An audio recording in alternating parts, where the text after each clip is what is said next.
SJ సూర్య మీ combination లో Kushi that was the biggest hit and again పులితో వస్తున్నారు. ఆడియన్స్ ఏం ఎక్స్పెక్ట్ చేయొచ్చు మీ మూవీస్ నుంచి?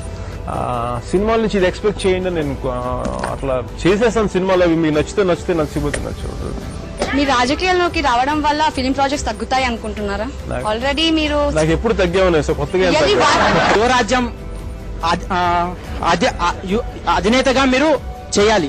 ప్లస్ అలాగే మీరు ఒక ఫిలిం స్టార్ గా మీరు మీ కెరియర్ ని చూసుకోవాలి. సో మీరు ఈ రెండిట్లో దేనికి ప్రాధాన్యత ఇవ్వదలుచుకున్నారు? నేను బయటకు తల్లి దగ్గర ఎలా ఉంటాం, కొడుకులా ఉంటాం, ఫ్రెండ్స్ దగ్గర ఫ్రెండ్స్ లా ఉంటాం, అన్నయ్య దగ్గర తమ్ముళ్ళ ఉంటాం. డిఫరెంట్ రోల్స్ కి అన్ని రకాలుగా న్యాయం చేయొచ్చు, అన్ని పాత్రలకి న్యాయం చేయొచ్చు. సో యాక్టర్ గా వెళ్ళినప్పుడు యాక్టర్ కి న్యాయం చేస్తాను. సమాజం కోసం నాకు బాధ్యత ఉంది ఒక యువరాజ్యం తరఫున. ఆ బాధ్యతను సక్రమంగా నిర్వర్తిస్తాను. యువత ఇవాళ చెడిపోవడానికి ఒక మెయిన్ కారణం ఏంటంటే ఫిలిమ్స్ అని ఇస్తున్నారు. అంటే ఎట్లా చెడిపోవడం అంటే ఒక డివేట్ చేస్తున్నారు. దాని వల్ల యువత పాడైపోయే ఛాన్సెస్ ఉన్నాయి, అవుతుందని చెప్పి ఒక సోషల్ వెల్ఫేర్ సంఘాలు కానీ వేరే వాళ్ళు కానీ అంటున్నారు. సో దానిపైన మీ అభిప్రాయం?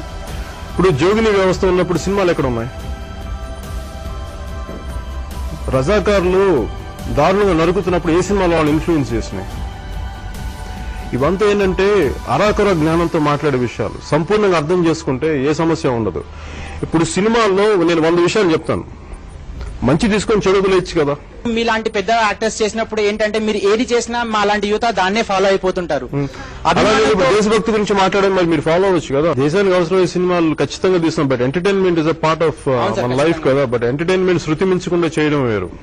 నేను దాన్నే పాటిస్తాను నా వరకు. సోషల్ సర్వీస్ చేయడానికి పొలిటికల్ పార్టీ అవసరం అంటారు సార్?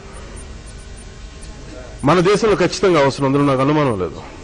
అలా అని కాదు సార్, పొలిటికల్ పార్టీ ప్రచారం కోసం, రోడ్ షో కోసం అని కొన్ని కోట్ల డబ్బులు ఖర్చు పెడుతున్నారు సార్. ఆ డబ్బుతోటే మనం సోషల్ సర్వీస్ చేయొచ్చు కదా సార్?